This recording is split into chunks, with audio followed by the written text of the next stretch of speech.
मेरे प्रिय भक्तों, अभी हम लोगों ने जो भी आप लोगों के सामने बात रखे कि ये भगवान शंकर जी, गणेश जी, अब हम माँ शक्ति की उपासना के विषय में बता रहे हैं। माँ शक्ति के पूजा हर साल 4 नवरात्र होता है, ये सब कुछ जानते हैं। गुप्त नवरात्र भी आता है, जैसे अभी 2026 में जो गुप्त नवरात्र है वह 15 जुलाई से शुरू है और 24 जुलाई तक रहेगा। अब इस गुप्त नवरात्र में बढ़िया मुहूर्त दिन में 1:23 तक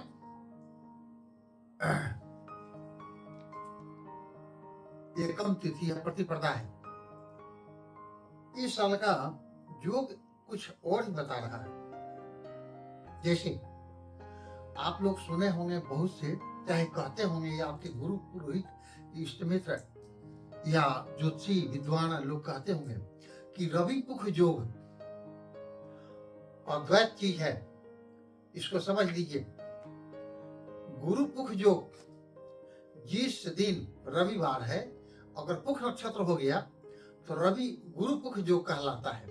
रविवार के दिन अगर पुख नक्षत्र हो गया तो वह रवि पुख योग हो गया। और रवि पुख योग के विषय में बाद में आपको बात करेंगे हम, बहुत लंबा चीज है। आप मेरे साथ बने रहिए ना, हम आपको खुद विद्वान बना देंगे। उसी तरह से आखिर जिस दिन गुप्त नवरात्र प्रतिपदा शुरू हो रहा है 15 तारीख को, 15 जुलाई को, उस दिन पुख नक्षत्र है, बुधवार दिन है, पुख नक्षत्र है। तो सुबह सुबह 8 बजे 8:30 बजे तक, जो ब्रह्म मुहूर्त से लेकर के 8 बजे 8:30 बजे तक कलश रख लीजिए। नहीं तो फिर 9:30 बजे से लेकर के 12 बजे तक कर लीजिए। 12 बजे के बाद फिर अवकाल आ जाता है, इसलिए आप कलश स्थापना कर लीजिए।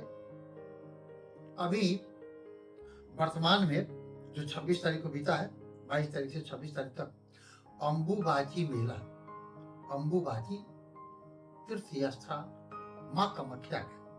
वह सिर्फ माँ कामाख्या को उससे पूर्ण है। साल में एक बार माँ कामाख्या का वह चमत्कार जो होता है, वह इस दुनिया के सब कोई जानते हैं। बड़े बड़े तांत्रिक लोग, भक्तगण पहुंचते हैं और वहां पर साधना करते हैं, सिद्धि कर प्राप्त करते हैं। अनेकों तरीके होते हैं। वह माँ कामाख्या के लिए ही दिन बनाया गया है। और यह जो 4 गुप्त नवरात्र है, यह माता रानी के लिए, माँ दुर्गा के लिए है। और इस गुप्त नवरात्र में आप माँ का पूजन अर्चना, देखिए माँ दुर्गा का जो सप्तशती है वह मार्कंडे पुराण से लिया गया है। यह मार्कंडे पुराण आपको दिखला रहे हैं, यह मार्कंडे पुराण है। और इस मार्कंडे पुराण के द्वारा यह दुर्गा सप्तशती निकाला गया है। और यह जो नवरात्र में हम लोग दुर्गा सप्तशती का पाठ करते हैं, यही पुस्तक है।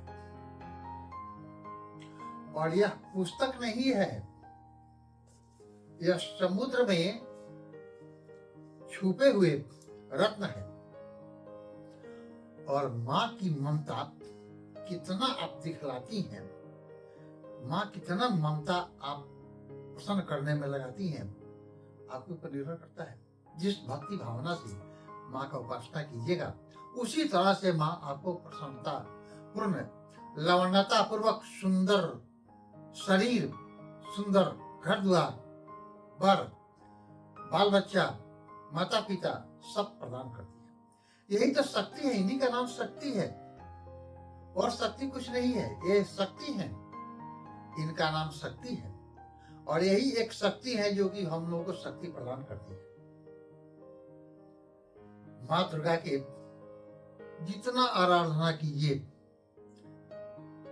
आप निराहार रह करके भी कर सकते हैं, फलाहार रह करके भी कर सकते हैं, आहार लेकर भी कर सकते हैं, किंतु माँ का आराधना कीजिए भक्ति भावना से।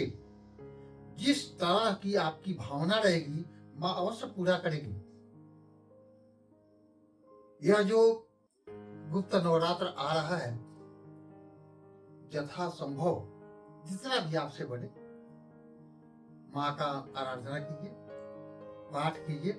कवच अर्गला कीलक सप्तस्तुति दुर्गा सिद्ध कुंजिका स्रोत क्षमा प्रार्थना 13 अध्याय सब तो पाठ करने के लिए ही है। जितना संभव हो उतना कीजिए। घर द्वार का जितना भी काम है उसको निपटा करके भगवती के पूजन में जितना भी समय हो सके, जितना समय दे करके और विधिवत ढंग से आप पूजा कीजिए। एक बात है कि बहुत से लोग कहते हैं कि 9 दिन में 9 तरह का हम भोग लगाएंगे। बात सही है। माँ को प्रसन्नता पूर्वक जो भी शुद्ध है, बढ़िया भोग है, वह समर्पण कीजिए, कोई दिक्कत नहीं है। लेकिन आपके सामर्थ्य के अनुसार निर्भर करता है। आपको घर में जो भी उपलब्ध है वह लेकर के माँ के आगे हाजिर हो जाइए। माँ अत्यंत प्रसन्न होती है और माँ आपको आशीर्वाद देती है। नवमी के दिन हवन होता है। हवन भी बहुत ढंग से आप कीजिए, नवार्ण मंत्र के द्वारा। ऐसे तो बहुत से विद्वान लोग हैं तो वह दुर्गा सप्तशती से ही हवन करते हैं, नहीं तो नवार्ण मंत्र सर्वोपरि है। नवार्ण मंत्र से आप हवन कीजिए, माँ का पूजन अर्चना कीजिए।